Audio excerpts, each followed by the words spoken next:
আজকে আপনাদের সকলের কাছে আবারও হাজির হয়ে গেছি নতুন আরও একটা রেসিপি নিয়ে। আজকের রেসিপি হলো গন্ধরাজ রুই।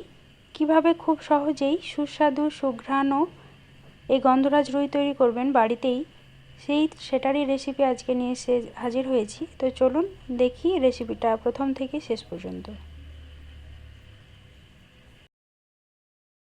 রুই গন্ধরাজ তৈরি করার জন্য প্রথমে নিয়ে নিয়েছি আমি রুই মাছ। এখানে আমার রুই মাছ আছে 5 পিস। তো সেই মাছগুলোকে ম্যারিনেট করতে দেবো ভাজার জন্য। এখানে ম্যারিনেট করার জন্য ব্যবহার করেছি লবণ, স্বাদ মতন লবণ দিয়ে দেবেন, আর দিয়ে দিচ্ছি হলুদ, আর দিয়ে দেব গোলমরিচের গুঁড়ো। এখানে একটা বড় সাইজের গন্ধরাজ লেবু আছে, সেই গন্ধরাজ লেবুরকে হাফ পিস মতন কেটে আমি পুরোটারই রসটা দিয়ে দিচ্ছি। এখন লেবুর রস, হলুদ, লবণ আর গোলমরিচের গুঁড়ো দিয়ে খুব ভালোভাবে মাছটাকে মাখিয়ে 10 মিনিট মতন রেখে দেবো। তবে মাখানোর আগে সামান্য একটু সর্ষের তেলও আমি এখানে ব্যবহার করলাম। অন্যদিকে আমি একটা বাটি নিয়ে নিচ্ছি। বাটিতে আমি একটা মশলা তৈরি করব। মশলাটাতে দেখতেই পাচ্ছেন দিয়ে দিলাম জল ছড়ানো বা জল ঝরে রাখা টক দই। ভালোভাবে জলটাকে আমি ঝরিয়ে নিয়েছিলাম। তারপরে এখানে দিয়ে দিলাম কাঁচা লঙ্কা, আদা এবং রসুনের পেস্ট, 1.5 টেবিল চামচ মতন হবে এখানে। তারপরে দিয়ে দেব একে একে হলুদ গুঁড়ো দিয়ে দিচ্ছি, লঙ্কা গুঁড়ো, এখানে কাশ্মীরি লঙ্কার গুঁড়ো ব্যবহার করেছি আমি, আর দিয়ে দিচ্ছি খুব সামান্য ধনে গুঁড়ো আর জিরে গুঁড়ো। এখন সব উপকরণগুলো খুব ভালোভাবে মিশিয়ে আমি রেখে দেব 5 মিনিটের জন্য।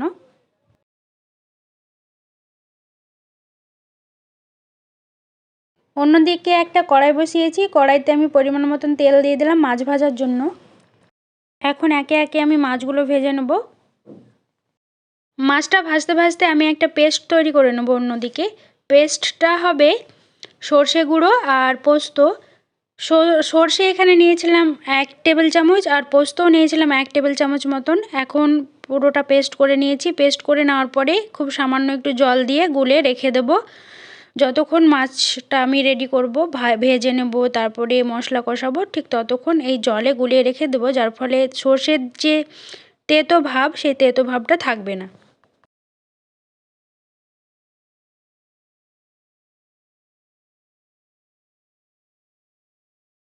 এখানে আমার সব মাছগুলো ভাজা হয়ে গেছে। এখন ওই তেলেই আমি দিয়ে দিলাম একটা এলাচ। এলাচটার মুখটা ফাটিয়ে দিয়েছি। এখন এলাচের গন্ধটা তেলের মধ্যে ছড়িয়ে পড়বে।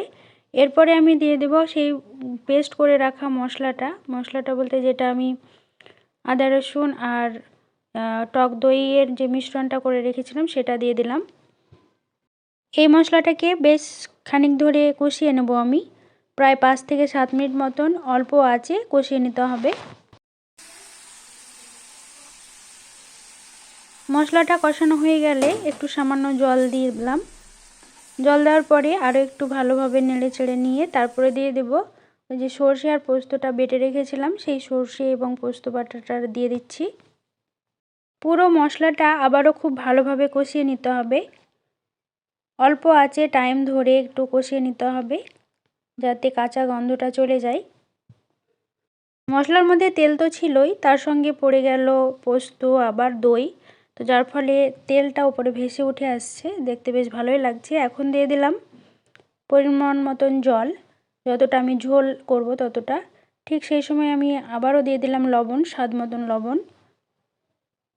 ঝোলটা ফুটে আসলে একে একে দিয়ে দিচ্ছি মাছগুলো দিয়ে দেওয়ার পরে খুব ভালোভাবে ঝোলের মধ্যে ডুবিয়ে রেখে দিতে হবে যতটা পারা যায়।